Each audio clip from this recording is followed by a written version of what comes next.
Hey guys, Kathy Rankin here with your weekly soaps roundup, and I wore leather today because I was feeling a little rebellious this weekend. And speaking of rebellious, everybody on the soaps is rebelling against somebody. So first on The Bold and the Beautiful, Zoe could not bring herself to send her father to prison and agreed to keep Reese's baby switch a secret. No! Hope felt Kelly and Phoebe deserved a family and pushed Liam to be with Steffy and the girls. Wyatt told Bill that Thorne dumped Katie and returned to Paris because he believed Katie was still in love with Bill. Now, Bill, meanwhile, asked Wyatt to return to Spencer, and he agreed only if Bill resurrected Spectra Fashions for Sally. Coming up, Bill throws Wyatt and Sally a curveball. Now, over on Days of Our Lives, well, Chad and Abigail remarried and left Salem to start over in, yes, Paris. Apparently, good old gay Paris is the new soap's hotspot. Meanwhile, Jordan was taken into custody, and when it was clear she was completely insane, she was remanded to, wait for it, the Bayview Sanitarium, because every town on every soap has a local sanitarium with convenient 24/7 access and very minimal security.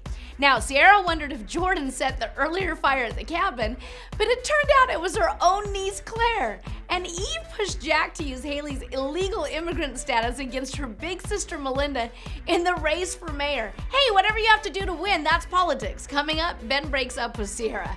And on General Hospital, Ryan locked Laura and Kevin in the basement of, yes, Ferncliff, another sanitarium, and forced Laura to sign divorce papers so he could marry Ava. Now, Franco pled guilty to the murders Ryan committed as part of Jordan's ridiculous plan to catch the killer, and was then also sent to Ferncliff for evaluation.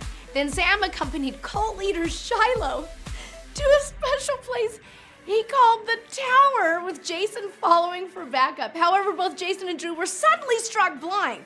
What? Why? How? Where? But it gets better, because then Drew accidentally ran over Jordan. What is going on GH? This is getting even more crazy than normal soaps crazy. Coming up, Drew receives a secret message. Finally, you guys, on The Young and the Restless, Kyle rescued Lola from the Abbott pool, and she was hospitalized, but of course, she remained unconscious for our dramatic effect. Now, Ray suspected that Summer attacked Lola, but later realized the coat she was wearing during that attack was actually Abby's. Now, in jail, Nikki penned a sappy letter to her grandchildren in one of those cherished special episodes paying tribute to actress Melody Scott Thomas's 40 years on Y&R. You heard me right, 40 years. Yeah, she only looks 35. You do the math. And in the bombshell we're all waiting for, Phyllis agreed to give Christine information on JT's murder for leniency, and later in court was called as the star witness against the others. What did I tell you? I knew she was gonna sell him down the river.